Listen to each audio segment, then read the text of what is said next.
क्या है, P is equal to A upon B square, right, P is equal to A upon B square. अब देखो सबसे पहले हम इस चीज़ को सॉल्व करेंगे, क्यों, क्योंकि ए अपॉन वी स्क्वायर का जो डायमेंशन होगा वो किसका डायमेंशन होगा, प्रेशर का डायमेंशन होगा, राइट। वी स्क्वायर का डायमेंशन क्या होता है, यानी कि तुम ये भी तो कह सकते हो कि ए का जो डायमेंशन होगा वो पी का dimension multiply by V square, ठीक है। प्रेशर होता है force upon area into V square, ठीक है।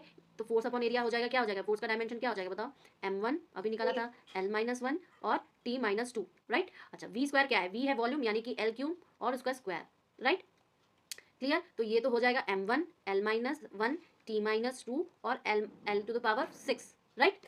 जब ये l टू द पावर 6 हो जाएगा, इसका 1 है तो ये क्या हो जाएगा l टू द पावर 5, तो m1 l to the power 5 t-2 हो जाएगा, ए का डायमेंशन हो जाएगा कि नहीं, क्लियर है।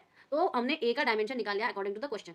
अब हम बी के डायमेंशन पे कूदेंगे। बी का डायमेंशन क्या है, वी माइनस बी बेटा, वी माइनस बी, यानी कि मैं ये कह सकती हूँ कि जो वी का डायमेंशन होगा वही बी का डायमेंशन होगा, कह सकती हूँ ना। जब मैं ये कह सकती हूँ यानी कि वी का डायमेंशन क्या है, एल क्यूब, और इसका भी क्या हो जाएगा, इसका मतलब एल क्यूब भी हो जाएगा, बी का भी हो जाएगा ना। तो यानी कि ये क्या हो जाएगा, M zero L cube T zero, right. किसका डायमेंशन है ये, बी का डायमेंशन है, क्लियर है ना, कोई दिक्कत, कोई दिक्कत तो नहीं है। चलो आगे बढ़े। Derive the expression for time period of a simple pendulum. Simple pendulum का टाइम पीरियड का एक्सप्रेशन निकालना है भाई। टाइम पीरियड क्या होता है, T is equal to 2 pi under root of L upon g, यही तो होता है। तो इससे तो हमें कोई मतलब नहीं है, मतलब हमें एल और जी से है, मतलब हमें किससे है, एल और जी से है, ठीक है, ओके।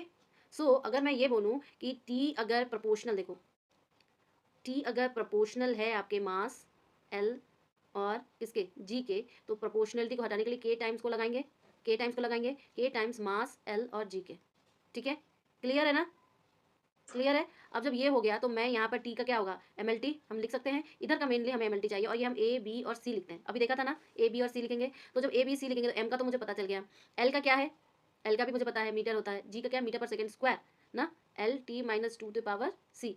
सबको खोलेंगे और इधर वाले से कंपेयर करेंगे, कंपेयर करके मेरी वैल्यू आ जाएगी बेटा, कंपेयर करके मेरी वैल्यू आ जाएगी। कांस्टेंट रखेंगे, कांस्टेंट क्या कर दिया, के कर दिया, के टाइम सी है, क्लियर इतना। अब नेक्स्ट पे देखो इसने क्या किया, मुझे फोर्स का डायमेंशंस पता है, क्या होता है m1 l1 t-2, ये फोर्स का पता है। लेकिन जब दूसरी बार हम क्या करेंगे, दूसरी बार हमें जो निकालना है mvr उसको लिखेंगे, तो m का तो l हो जाएगा, ठीक है, mlt होता है, तो चलो मास का उसने क्या लिख लिया, मास का m लिख लिया। v का क्या हो जाएगा, v जो वेलोसिटी है, तो m t-1 हो जाएगा, उसके ऊपर की पावर क्या हो जाएगी, b हो जाएगी ना। इसके बाद क्या है हमारे पास r, r क्या होता है बेटा जी, r क्या होता है, l पावर 1, l पावर 1, तो हम r का l की पावर 1 लिख सकते हैं, क्लियर है ना, ओके।